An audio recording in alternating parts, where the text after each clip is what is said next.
tous, donc nous sommes au Couleur Café en présence des Amazones d'Afrique, donc Nyaru, Fafa et Candy.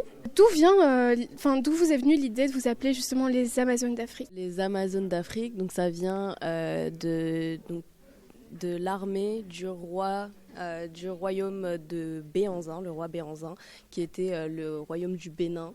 Donc il avait une armée de femmes qu'on appelle les Amazones. Donc voilà, donc on a repris ça, donc c'est un clin d'œil par rapport à l'histoire. Quel est le message que vous essayez de faire passer à travers vos chansons? Le message principal des Amazones d'Afrique, c'est de dire que les femmes, elles ont le droit de vivre, elles ont le droit de penser, et surtout, elles ont le droit de vivre libre. Nous parlons beaucoup des violences faites aux femmes. Beaucoup des violences faites aux femmes, entre autres les mutilations génitales, les mariages forcés et le sujet le plus important que nous abordons, ce sont les violences faites aux femmes par les femmes. Vous voyez, donc les mariages forcés, il y a des mamans qui sont censées lever la voix pour dire non, ne mariez pas ma petite fille de 12 ans. Mais elles ne disent rien parce que elles ont subi une certaine pression de la société et elles se sentent obligées de se taire et voilà, et ça donne des conséquences dramatiques. Les exciseuses, ce sont des femmes. Les mutilations génitales, entre autres l'excision est pratiquée par des exciseuses qui sont des femmes. Et voilà, donc on passe un message fort on dénonce en fait tous ces faits de la société qui ne vont pas. Parce que voilà, il y a des femmes les femmes savent que ça ne va pas, mais elles ne disent rien parce qu'elles ont eu un lavage de cerveau depuis très longtemps. La femme ne doit pas parler, elle doit juste se taire, ne pas trop parler ou ne dire le peu qu'il faut possible. Et aujourd'hui, nous, on lève notre voix, on dit non, il est temps d'arrêter tout ça et d'arrêter toutes ces traditions qui ne sont faites que pour abuser de la liberté de la femme africaine et de la femme en général. We need to talk about something really important. Something really important. Our future. Something that is our own. Our future. Something that we need to take into our hands. Our future. Okay.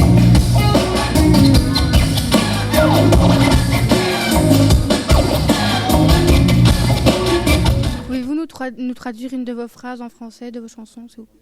Dans la cité qui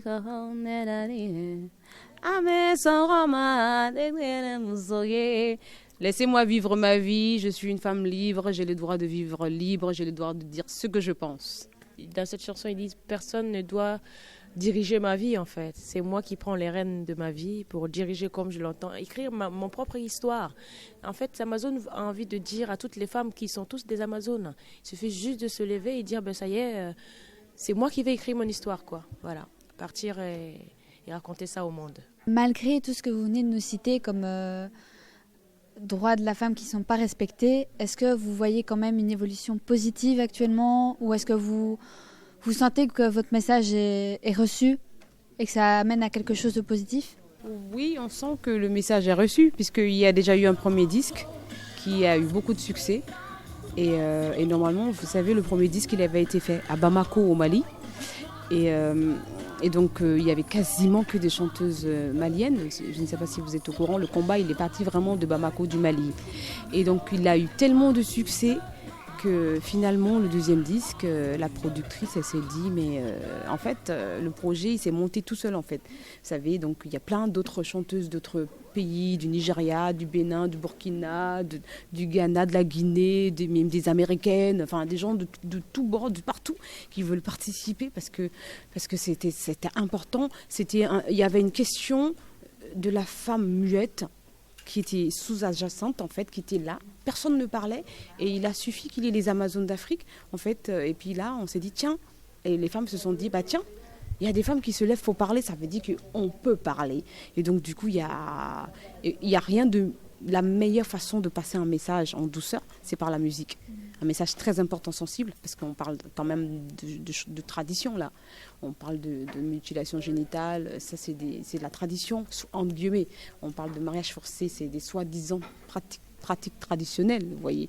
Et donc nous, nous sommes en train de désacraliser toutes ces choses soi-disant sacrées à la tradition. Et c'est fort parce que c'est un gros risque qu'on prend.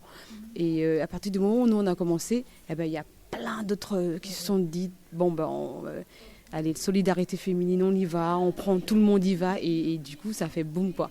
On ne peut plus changer de nom, hein, on se ferait appeler les Amazones du monde, hein, parce que là, c'est sérieux, quoi, c'est vraiment sérieux. Le message vraiment clé que les Amazones veulent porter, c'est surtout que le salut de la femme sera fait par la femme.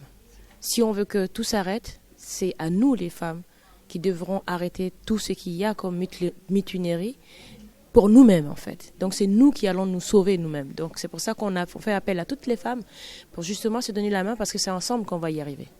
Et c'est le message vraiment très fort des Amazones. Vous attendiez à ce que ça prenne une ampleur pareille quand vous avez commencé ? Ça c'est une bonne question. Oui, c'est une bonne question parce que étant donné que c'est des sujets sensibles, je pense que l'idée de départ c'était d'y aller à tâtons. Mais je crois que la productrice, elle a réalisé que c'était une bombe à retardement en fait. Il y avait je ne sais pas comment on dit en français, en anglais on dit time bomb. Et en fait c'était là, et juste le sujet il était là, et juste on en parle, et puis bim, ça éclate.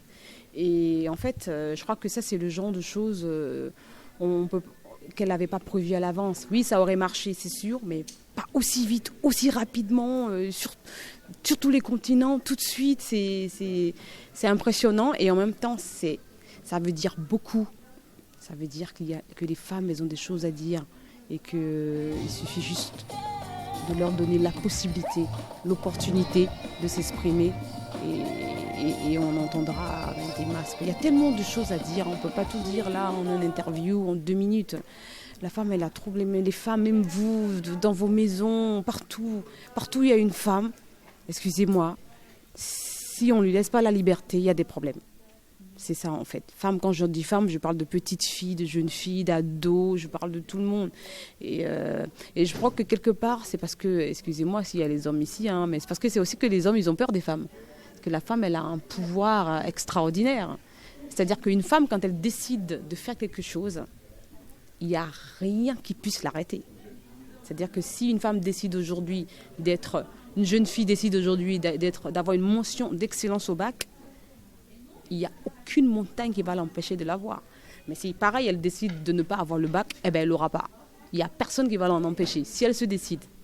Voilà. Donc je pense que la femme a un pouvoir. Alors que les hommes, par exemple, je ne sais pas, si... Non, je ne cherche pas les palais. Moi, je dis, je suis un homme. On dit toujours, derrière un homme se cache une femme. Derrière un homme à succès se cache une femme. Pourquoi on dit ça ? C'est parce que la femme, elle a trop de pouvoir. Et je crois qu'elle ne s'en rend même pas compte. Et que nous, notre mission, ce qu'on s'est donné comme mission, c'est de faire comprendre à nos sœurs, nos mères, de tout pays, de toute nationalité, qu'elles sont importantes et qu'elles ont du pouvoir, juste qu'elles ne le savent pas et qu'il est temps qu'elles le sachent. Comment vous vous êtes rencontrées toutes les trois ? Je pense que c'est la productrice qui nous a tous réunis. Elle nous connaissait individuellement et donc du coup je pense qu'elle s'est dit c'est des énergies qui marchaient ensemble, et la première fois qu'on a fait le single, ça a matché tout de suite, et donc du coup c'était évident parce qu'on se connaissait, parce que chacune de nous a des projets solo, et donc ceci faisant que quand on s'est croisés, on était tellement dans le même combat déjà dans nos projets individuels que l'ensemble a été constructif tout de suite, parce que c'était comme si c'était une évidence, en fait. On parlait individuellement, mais de la même voix, en fait. C'est la même chose qu'on disait tous, et c'est ça qui a donné aussi une force à ce projet. Après, j'imagine qu'avec tout ce qui s'est passé, donc ce que vous avez fondé ensemble, vous avez certainement reçu des réflexions de certaines personnes.